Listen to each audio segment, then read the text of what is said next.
नमस्कार दोस्तों। Welcome to movie recap studio explanation. अगर मूवी एक्सप्लेनेशंस पसंद आते हैं तो वीडियो को लाइक करें, चैनल को सब्सक्राइब करें और बेल आइकॉन प्रेस करें ताकि आने वाली हर ज़बरदस्त कहानी आप तक सबसे पहले पहुंचे। चलिए शुरू करते हैं। तो दोस्तों, आज हम एक्सप्लेन करने वाले हैं तमिल सिनेमा की एक बहुत ही ज़बरदस्त मूवी को, जिसका नाम है मारिसन। इस मूवी की स्टार्टिंग तो स्लो होती है, मगर जैसे जैसे कहानी आगे बढ़ती है और उसके बाद बैक टू बैक जो ट्विस्ट हम लोगों के सामने आते हैं वो माइंड ब्लोइंग है। इसका क्लाइमैक्स का ट्विस्ट तो आपके होश ही उड़ा देगा। तो चलिए बिना समय गवाए इस मूवी की स्टोरी को स्टार्ट करते हैं। मूवी की शुरुआत में हम लोग इस कहानी के लीड कैरेक्टर दया को देख पाते हैं, जो अभी अभी जेल से छूटकर बाहर आता है और अपनी आज़ादी को एंजॉय करने के लिए इधर उधर घूमता है। दया की माँ गांव में रहती है, तो दया कभी कभार अपनी माँ से मिलने के लिए जाते रहता है। दया घूमते हुए एक जगह पर जाता है जहां पर एक शख्स तालाब में डुबकियां लगाकर स्नान कर रहा होता है और मोबाइल में गाने सुन रहा होता है। इसी बीच दया मौका पाकर उसका मोबाइल लेकर भाग निकलता है। थोड़ी दूर आने के बाद दया इस फोन का सिम और मेमोरी कार्ड निकाल कर फेंक देता है और यहीं पर हम लोगों को मालूम पड़ता है कि दया एक चोर है। इसके बाद दया एक बस पकड़कर कहीं दूसरी जगह जाने लगता है। यहाँ एक बीच होती है तो इसके किनारे बैठकर अच्छे से इस पल को एंजॉय कर रहा होता है।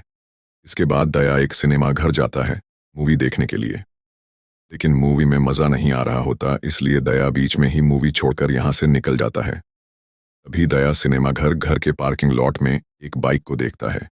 इस बाइक में चाबी भी लगी होती है, तो दया इस बाइक को भी चुराकर यहाँ से निकल जाता है। थोड़ी दूर आगे आने के बाद दया दूसरी बाइक का नंबर प्लेट निकालकर इस बाइक पर लगा देता है। अब दया इसी बाइक के जरिए नगर कोयल नामक एक गांव पर जाने लगता है। तभी रास्ते के दौरान दया एक घर को देखता है जहां घर की सारी लाइटें ऑफ होती हैं। दया समझ जाता है कि शायद इस घर में कोई नहीं है। इस घर में चोरी करके हफ्ते भर का मैं तो अपना खर्चा जोड़ सकता हूँ। दया इस घर में जाता है और सारे घर की तलाशी ले रहा होता है। तभी इसे घर के अंदर एक शख्स दिखाई देता है। इस शख्स का नाम होता है बेलन। बेलन दया को देखते ही बोलता है कि कुमार, तुम चले आए। इतनी देर से तो मैं तुम्हारा इंतजार कर रहा था बेटा कि तुम कब यहाँ आओगे। ये सुनकर तो दया के होश ही उड़ जाते हैं कि आखिर यह शख्स मुझे बेटा कहकर क्यों बुला रहा है। यहाँ बेलन के हाथ बंधे होते हैं, तो दया झट से इसका मुंह बंद करता है और बोलता है कि आप बोलिए मत। क्या आपको मालूम है कि मैं कौन हूँ? बेलन कहता है कि अरे कुमार, तुम कब से ऐसा बदल गए? तुम ऐसी बातें क्यों कर रहे हो? मैं तो तुम्हारा बाप हूं ना। दया कहता है कि नहीं, मैं आपका बेटा नहीं हूं। बिल्लन बोलता है कि सॉरी बेटा, मुझे अल्जाइमर की बीमारी है, मतलब कि भूलने की। सारी चीजें मैं भूलते रहता हूँ। तुम्हें देखा तो मुझे लगा कि मेरा बेटा आया है। मेरी बीमारी की वजह से मेरा बेटा हमेशा इस कमरे में बांधे रखता है कि कहीं मैं दूसरी जगह भाग ना जाऊं, चला ना जाऊं। मुझे रोज रोज इस कमरे में बंधे रहना पसंद नहीं। तुम मेरी मदद करो, मेरा हाथ खोल दो। अब दया तो यहाँ चोरी करने के लिए आया होता है। वह सारे घर में तलाशी लेने लगता है। बेलन बोलता है कि बेटा, तुम चाहे जितना ढूंढो, एक पैसा तुम्हें नहीं मिलने वाला। सारे पैसे बैंक में हैं। अगर तुम मुझे यहाँ से बाहर ले जाओगे तो मैं तुम्हें RS 25,000 दूंगा। अब दया वेलन से पैसे मांगने लगता है। वेलन बोलता है कि मेरे पास कैश पैसे नहीं, ATM जाना पड़ेगा। दया सब कुछ ठीक समझकर बेलन की हाथ की हथकड़ियां खोल देता है। इसके बाद बेलन दया के साथ ATM पर जाता है, लेकिन यहाँ हैरानी की बात यह होती है कि बेलन को ATM का पिन नंबर याद ही नहीं। बहुत ही मुश्किल से याद करके ATM से पैसे विड्रॉल करता है। तभी दया की नज़र इसके बैंक बैलेंस पर जाती है, जो एक बहुत बड़ी अमाउंट होती है। करीबन 25 लाख पैसे होते हैं। दया अब यही सोचने लगता है कि मैं किसी भी तरह करके इस शख्स से सारे पैसे चुरा लूंगा, उसके बाद तो मेरी लाइफ सेटल हो जाएगी। अब बेलन दया को RS 25,000 देकर यहाँ से जाने लगता है। दया पूछता है कि सर, आप यहाँ से अकेले कहाँ जाओगे? आपकी याददाश्त भी कमज़ोर है। बेलन कहता है कि मेरी बेटी का घर पास ही के एक गांव में है, मैं वहीं जा रहा हूँ। दया कहता है कि ठीक है, आप मेरी गाड़ी पर बैठिए, मैं आपको बस स्टॉप तक छोड़ देता हूँ। इसके बाद दोनों बस स्टॉप के लिए जाने लगते हैं। रास्ते के दौरान बेलन यही सोच रहा होता है कि अगर मैं अपनी बेटी के घर जाऊंगा तो मेरा बेटा कुमार वहां भी पहुंच जाएगा। वह फिर से मुझे घर लाकर बांध देगा। मैं अब अपनी बेटी के घर नहीं जाऊंगा, तिरुवन्नामलाई, मैं अपने एक दोस्त के घर जाऊंगा। बस बेटा, तुम मुझे वहां जाने वाली बस में बैठा दो। दया कहता है कि अरे सर, मैं भी तिरुवन्नामलाई ही जा रहा हूँ। बस का टिकट का जो खर्चा है, उन पैसों से आप मेरे बाइक में पेट्रोल डलवा दीजिएगा। दोनों साथ ही में चलेंगे। मैं आपको आपके फ्रेंड के घर छोड़ दूंगा। बेलन को यह आइडिया अच्छा लगता है, तो दोनों तिरुवन्नामलाई के लिए निकल जाते हैं। अब थोड़ी दूर आगे आने के बाद दया बेलन को कहता है कि सर, गाड़ी का पेट्रोल खत्म होने वाला है। अगर आप मुझे पैसे दोगे तो मैं पेट्रोल डलवा दूंगा। बेलन कहता है कि बेटा, मेरे पास तो कैश नहीं है, सारे पैसे बैंक में ही है। तो इसके बाद दोनों एक एटीएम के पास जाते हैं। दया कहता है कि सर, आप यहीं पर रुकिए, मैं पैसे लेकर आता हूँ। बेलन दया को एटीएम कार्ड का पिन नंबर बताता है, लेकिन यह नंबर गलत होता है। अब बार बार नंबर ट्राई करते रहते हैं, क्योंकि बेलन को भूलने की बीमारी है ना। इसी वजह से बार बार यह अपना एटीएम का पिन नंबर भूल जाता है, जिस वजह से एटीएम में जितना भी बार पिन नंबर ट्राई करो, सब फेल ही हो जाते हैं। अब अगले दिन, यानी कि सुबह होने के बाद, दोनों किसी होटल पर जाते हैं ब्रेकफास्ट करने के लिए। यहाँ बेलन दया को एक डायरी देकर सारी चीजें लिखने के लिए बोलता है, जैसे बेलन खुद के बारे में, दया के बारे में। इस बीच बेलन एटीएम कार्ड का पिन नंबर भी लिखने के लिए बोलता है। बेलन को इस समय जितनी सारी चीजें याद होती हैं वह सब लिखने लगता है, जैसे इसका नाम, इसके बेटे का नाम, घर का एड्रेस। थोड़ी देर के बाद दया जब होटल से बाहर आता है तो इसे बेलन कहीं पर दिखाई ही नहीं देता। आसपास देखता है तो इसकी नज़र बेलन पर पड़ती है, जो किसी बस में चढ़कर कहीं जा रहा होता है। दया जल्दी से उस बस में जाता है और बेलन को बोलता है, सर, आप इस बस में क्यों चढ़े? हमें तो साथ जाना है। बेलन पूछता है कि बेटा, तुम कौन हो? दया कहता है कि अरे सर, मैं हूँ दया। बेलन कहता है कि कौन दया? मैं किसी दया को नहीं जानता। अब यह बातें सुनकर बस में मौजूद लोग यही समझने लगते हैं कि जरूर यहाँ कुछ गड़बड़ है। लगता है कि यह आदमी इसे किडनैप करने की कोशिश कर रहा है। बस में का एक आदमी बोलता है कि हमें इस बस को पुलिस स्टेशन ले जाना चाहिए। दया कहता है कि मैं इनके साथ हूँ। आप लोगों को यकीन नहीं होता तो उनके जेब में एक डायरी होगी, उसे देखिए। तो बस में मौजूद लोग जेब से डायरी निकाल कर देखते हैं, तो इसमें दया का नाम, फ़ोन नंबर भी होता है। इस नंबर पर कॉल करने के लिए बोलता है तो दया का फ़ोन रिंग होता है। तभी बेलन को भी दया के बारे में याद आती है, जिस वजह से दोनों फिर से साथ में अपना जर्नी कंटिन्यू करते हैं। लेकिन हाईवे पर काफ़ी ज़्यादा गर्मी होने की वजह से बेलन दया को बोलता है कि बेटा चलो, हम लोग गांव के रास्ते से चलते हैं। उसी तरह से दोनों एक शॉर्टकट रास्ते से जाने लगते हैं। रास्ते के दौरान दया को एक बकरी वाला नजर आता है, जो अपनी बकरियों को लेकर जा रहा होता है। दया जानबूझकर उस आदमी की बकरी को ठोक देता है। अब यह बकरी वाला शख्स बहुत हंगामा करने लगता है कि तुमने मेरी बकरी को ठोका, मुआवजा देना पड़ेगा। दया बोलता है कि ठीक है, 2000 दे देता हूँ, लेकिन यह 3000 मांगता है। अब इनके पास तो कैश पैसे नहीं थे। बेलन अपना एटीएम कार्ड दया को देता है और पिन नंबर भी बताता है कि जाओ, तुम पैसे लेकर आओ।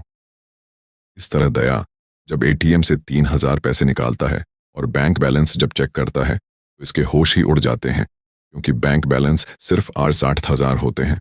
दया सोच में ही पड़ जाता है कि आखिर 25 लाख से 8000 कैसे हो गए। खैर, अब जो भी हो, दया पैसे लेकर बेलन के पास आता है। लेकिन बेलन इन लोगों को बता चुका होता है कि मेरा बेटा दया पुलिस में है, फिलहाल इस समय छुट्टी में है, इसलिए हम दोनों घूमने जा रहे हैं। दया जब इन बकरी वालों को पैसे देता है तो यह लोग पैसे नहीं लेते। कहते हैं कि क्या सर, आपसे हम कैसे पैसे ले सकते हैं? बोलते हैं कि सर, आपके पिताजी एक अच्छी दवा बताई, उससे मेरी बकरी अच्छी तरह से ठीक हो जाएगी, आप लोग जाइए, कोई दिक्कत नहीं। इसके बाद दया देखता है कि बेलन के पर्स में 2 एटीएम कार्ड है, यानी कि इसके पास ड्यू बैंक अकाउंट है। दूसरे एटीएम कार्ड में RS 25 लाख होते हैं। बेलन गलती से एक और एटीएम कार्ड दे दिया। दया अब सोच लेता है कि मुझे RS 25 लाख वाली एटीएम कार्ड को किसी भी तरह करके चुराना ही पड़ेगा। इधर बेलन और दया गांव के रास्ते से जा रहे होते हैं तो रात हो जाती है। बेलन कहता है कि शायद मैं इस गांव को जानता हूँ। इस गांव में मेरा एक दोस्त है, सुब्रमण्यम। वह इलेक्ट्रिक डिपार्टमेंट में काम करता है। उसकी 3 बेटियां हैं। दया, तुम इस गांव के दुकान में जाकर पता करो ना, उसका घर किधर है। आज रात हम उसी के पास ठहरेंगे, सुबह यहां से निकलेंगे। अब दया गांव के एक दुकान में जाकर एक आदमी से पूछता है कि क्या इस गांव में कोई सुब्रमण्यम नाम का शख्स है जो इलेक्ट्रिक डिपार्टमेंट में काम करता है, उसकी 3 बेटियां हैं। दुकान वाला बोलता है, इस नाम का आदमी तो हमारे गांव में कोई भी नहीं है। लेकिन इलेक्ट्रिकल डिपार्टमेंट में श्रीनिवास नाम का एक आदमी काम करता है। तो दया बेलन के पास आकर यही बताता है कि उस नाम का इस गांव में कोई भी नहीं रहता। बेलन थोड़ा उदास होता है। इसके बाद दोनों इसी गांव के एक होटल में रुकते हैं।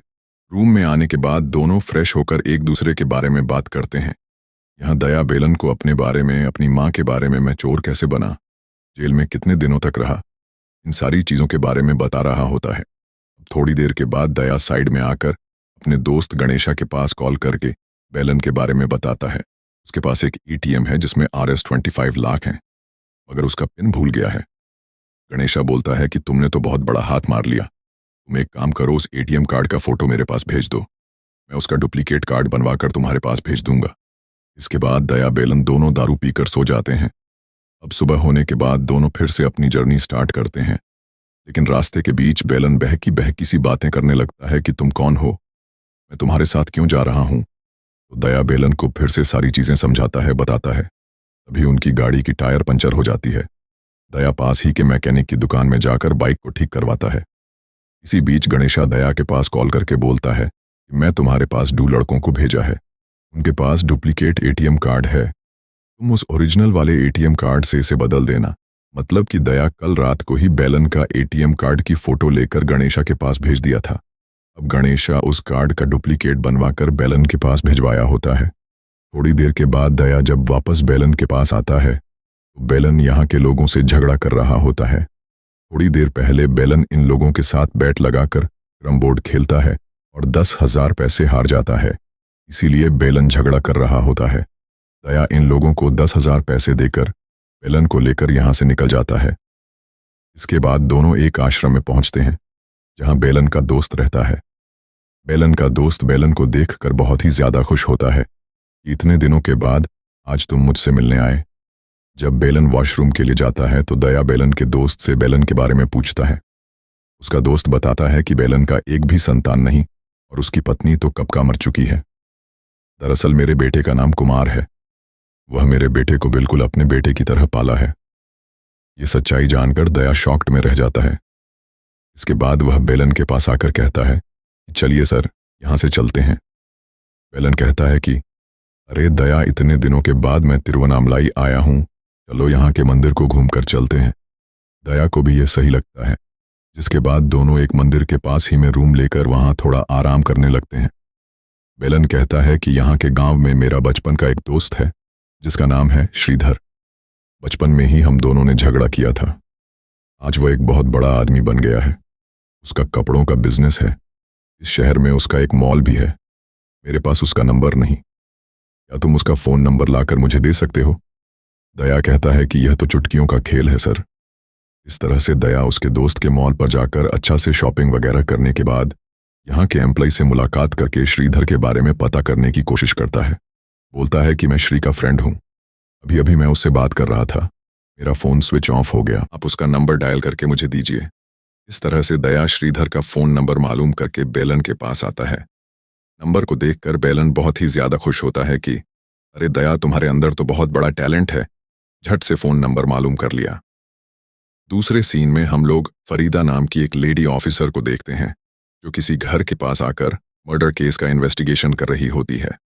दरअसल यह घर वही होता है जहां से दया ने बेलन को अपने साथ ले गया था।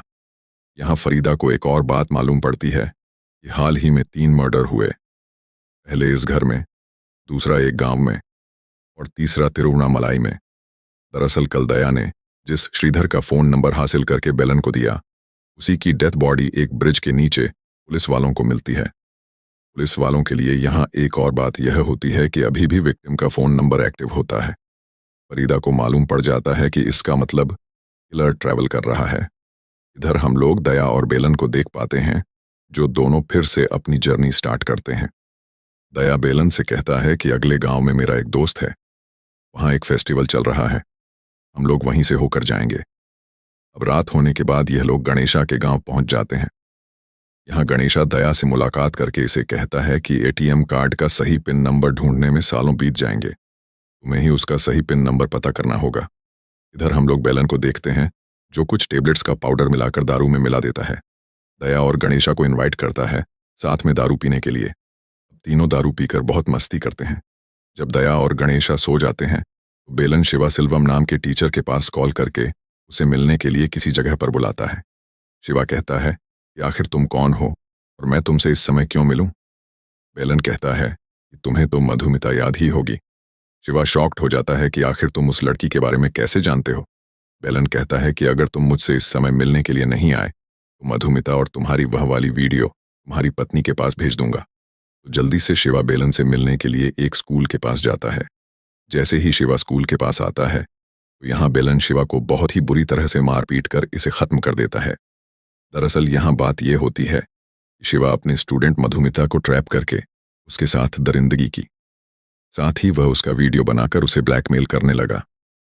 जब मन चाहा तब उसके साथ दरिंदगी करता।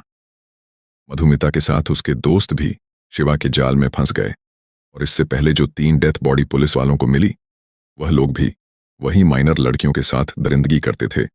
वह उन लड़कियों का बिजनेस करने लगे। इसलिए बेलन गांव गांव जाकर उन लोगों को जान से खत्म करने लगा। उन लोगों को फोन करके डरा धमकाकर इसी जगह पर लाकर खत्म करने लगा। इधर पुलिस वाले उस नंबर को तो ट्रैक कर ही रहे थे।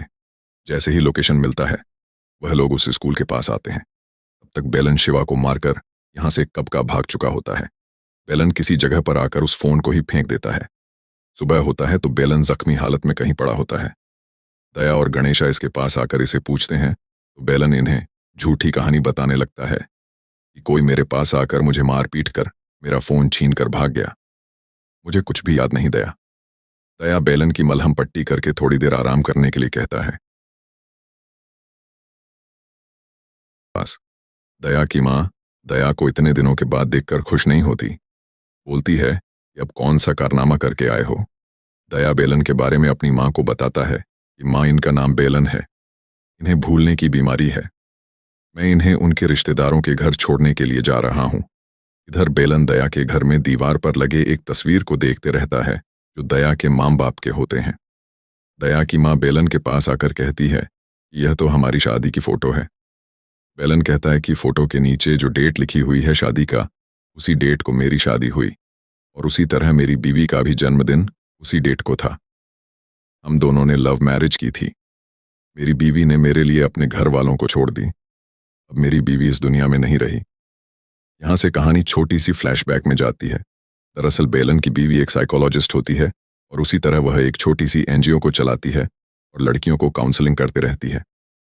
इसी दौरान मधुमिता नाम की एक लड़की बेलन की बीवी के पास आकर अपनी प्रॉब्लम के बारे में बताती है कि मेरा टीचर मेरे साथ दरिंदगी की, उसने मेरा वीडियो बनाया और वीडियो दिखाकर ब्लैकमेल करके बार बार मेरे साथ किया। बेलन की बीवी मधुमिता को काउंसलिंग देते रहती है, लेकिन मधुमिता को अंदर से बहुत गिल्ट सताता है कि मेरी वजह से मेरी दोस्तों की भी जिंदगी बर्बाद हुई। कुछ दिनों के बाद मधुमिता खुद को खत्म कर लेती है। जैसे ही यह जानकारी बेलन की बीवी को मिलती है वह डिप्रेशन में चली जाती है। हर वक्त इस मधुमिता की बातें ही याद आती है। जिन लोगों ने मधुमिता के साथ गलत किया उन लोगों के ऊपर कोर्ट में केस कर देती है। लेकिन इसी दौरान बेलन की बीवी को अल्जाइमर्स की बीमारी हो जाती है, भूलने की। धीरे धीरे करके वह अपनी याददाश्त खोने लगती है। कोर्ट में जब स्टेटमेंट देने की बारी आती है तो वह सब कुछ भूल जाती है। धीरे धीरे करके बीमारी इतनी ज्यादा बढ़ जाती है कि वह अपने पति को भी पहचान नहीं पाती।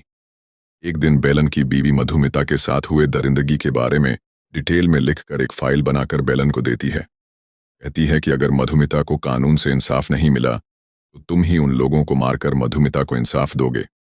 उन लोगों के बारे में सारी डिटेल्स इस डायरी में लिख चुकी होती है। अगले दिन ही बेलन की पत्नी खुद को खत्म कर लेती है। अब बेलन अपनी पत्नी की आखिरी ख्वाहिश को पूरी करने के लिए ही वह उन लोगों को मार रहा है। बेलन को अब एक ही आदमी को मारना है जिसका नाम है अरुण। अरुण छोटी लड़कियों को किडनैप करके एक ब्रूथल हाउस चलाते रहता है। प्रेजेंट टाइम पर बेलन दया को कहता है कि दया, तुम कितने दिनों के बाद अपने घर आए हो, तुम अपने घर पर ही रुक जाओ, मैं खुद ही यहाँ से चला जाऊंगा। लेकिन दया नहीं मानता। कहता है कि सर, मैं खुद ही आपको आपके गांव तक ड्रॉप करूंगा। इस बीच हम दोनों जर्नी को एंजॉय करेंगे। और हाँ, मैंने आज से डिसाइड कर लिया कि चोरी करना बंद। इस समय दया की माँ दया के पास कॉल करके बोलती है कि दया, हमारे घर में 10 लाख का चेक पड़ा है। दया तुरंत गाड़ी रोक कर इस बारे में बेलन से पूछता है कि सर, आपने वह चेक घर पर रखा? बेलन कहता है कि दया मेरा एक भी संतान नहीं, इतना सारा पैसों को मैं क्या करूंगा, तुम उन पैसों से कोई छोटा मोटा बिजनेस स्टार्ट कर लेना। दया बहुत खुश होता है। इसके बाद दोनों किसी होटल में ठहरते हैं। दरअसल बेलन को यहाँ आने की वजह अरुण होता है, क्योंकि अरुण इसी शहर में रहता है। बेलन बाथरूम में जाकर उस शिवा के फोन से अरुण के पास मैसेज करता है कि मैं तुम्हारे शहर में हूँ, मुझे एक अच्छी सी फ्रेश लड़की चाहिए, आखिर मैं तुमसे मिलने के लिए कहाँ पर आऊँ। इस तरह से वह अरुण को बुला रहा होता है। उसी समय एक डिलीवरी बॉय खाना लेकर यहाँ आता है। दया बेलन का पर्स लेकर डिलीवरी बॉय को पैसे देता है। अभी बेलन के पर्स से बहुत सारा सिम गिरता है। दया इतने सारे सिम को देखकर बेलन के ऊपर शक करने लगता है। बेलन के बारे में और पता करने के लिए वह अपना फोन वीडियो रिकॉर्डिंग पर रखकर बाथरूम में जाता है। थोड़ी देर के बाद दया जब बाथरूम से बाहर आता है, वह अपना फोन लेकर साइड में जाकर देखता है तो मालूम पड़ता है कि बेलन दारू में नींद की दवा मिला दिया। तब जाकर दया को यह बातें समझ आती है कि जब मैं रात को दारू पीता हूँ, इसीलिए तुरंत सो जाता हूँ और मेरे सोने के बाद बेलन रात को कहीं पर जाता है। इसके बाद बेलन जब बाथरूम में जाता है तो दया इसका फोन लेकर चेक करने लगता है। तो दया को फोन रिकॉर्डिंग में अरुण और बेलन के बीच जो बातें हुई वह मिलती है। जब सुनता है तो दया को मालूम पड़ता है कि बेलन को एक लड़की चाहिए, उसके साथ एंजॉय करना चाहता है। बेलन जब बाथरूम से बाहर आता है तो दया सोने की एक्टिंग करने लगता है। इसके बाद बेलन अरुण से मिलने के लिए जाता है। अब दया बेलन का पीछा करने लगता है और यही सोच रहा होता है कि मैं तो इससे बहुत अच्छा नेक दिल आदमी समझा था, मगर यह इतना घटिया आदमी निकलेगा, मैं सोच भी नहीं सकता। बेलन उस जगह पर आकर अरुण का बहुत इंतजार करता है, मगर बहुत देर गुजरने के बाद भी अरुण नहीं आता तो बेलन वापस रूम पर आने लगता है।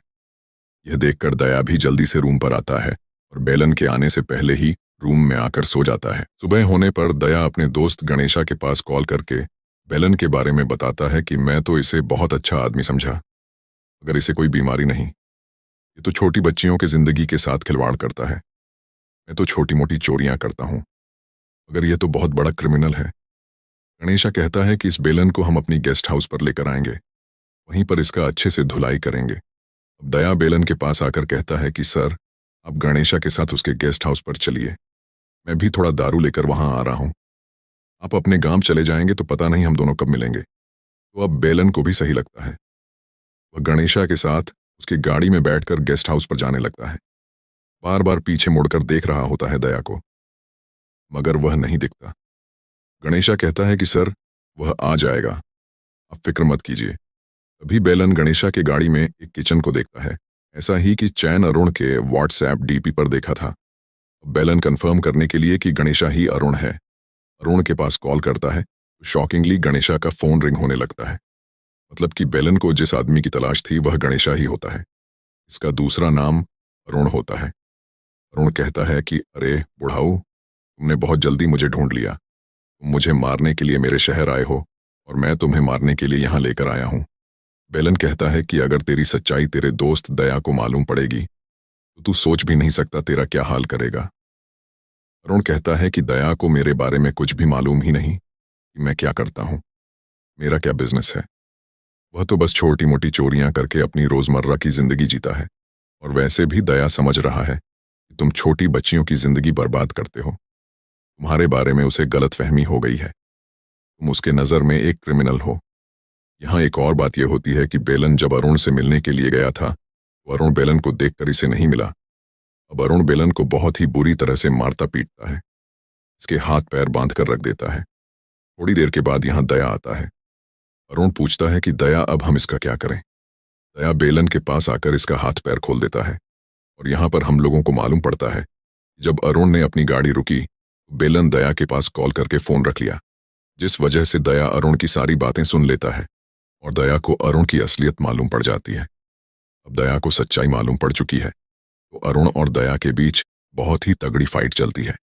अब इसी फाइट के दौरान बेलन अरुण को खत्म कर देता है। अब थोड़ी देर के बाद यहाँ पुलिस आती है, दया और बेलन को अरेस्ट करके ले जाती है। कोर्ट में बेलन जज साहब के सामने सारी सच्चाई बताता है कि बेलन ने सिर्फ उन्हीं लोगों को मारा जिन लोगों ने छोटी बच्चियों के साथ अत्याचार की, उनकी जिंदगियां बर्बाद की। जज साहब कहते हैं कि तुमने जो किया वह सही किया, लेकिन तुमने खुद किसी को मारा, यह कानून की नज़र में सही नहीं है। इस तरह से जज साहब इनकी केस को पोस्टपोन कर देते हैं। जब दोनों कोर्ट से बाहर आते हैं, वह फरीदा पुलिस वाली बेलन और दया को मिठाई खिलाने लगती है कि आज मेरी बेटी का बर्थडे है। और उसी तरह जिन जिन लड़कियों के साथ दरिंदगी हुई, उनके माता पिता भी मिठाई लाकर बेलन और दया को खिलाने लगते हैं। यहीं पर हम लोगों को एक हैरान कर देने वाली सच्चाई मालूम पड़ती है। दरअसल बेलन ने उस अरुण को नहीं मारा। जब अरुण बेलन को मारने वाला था, तभी दया उसे खत्म कर देता है। लेकिन कोर्ट में बेलन ने कहा कि उस अरुण को मैं नहीं मारा।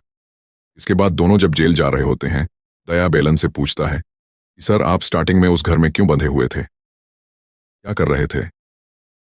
बेलन कहता है कि दरअसल उस घर में मैं एक शख्स को मारने गया था, मगर वह मुझे बहुत मारा पीटा और बांध दिया, लेकिन बहुत ही मुश्किल से मैं उसे खत्म किया और उसकी बॉडी को खटिए के नीचे छुपा दिया। उसी समय तुम घर में आए। मुझे कुछ भी समझ नहीं आया। मैं तुम्हें देखकर भूलने की नाटक करने लगा, और इसी के साथ यह मूवी यहीं पर समाप्त होती है। तो दोस्तों, आपको यह मूवी कैसी लगी? प्लीज़ हमें लाइक और कमेंट करके ज़रूर बताइएगा। Thanks for watching video. अगर आपको मूवी रिकैप स्टूडियो एक्सप्लेनेशन की ये वीडियो पसंद आई हो तो प्लीज़ वीडियो को लाइक करें, अपना फेवरेट ट्विस्ट कमेंट करके बताएं, और चैनल को सब्सक्राइब करके बेल आइकॉन ज़रूर दबाएं ताकि आने वाली हर एक्सप्लेनेशन आप तक तुरंत पहुंचे। इस वीडियो को अपने मूवी बफ दोस्तों के साथ शेयर करना ना भूलें। मिलते हैं नेक्स्ट वीडियो में। Thank you for watching.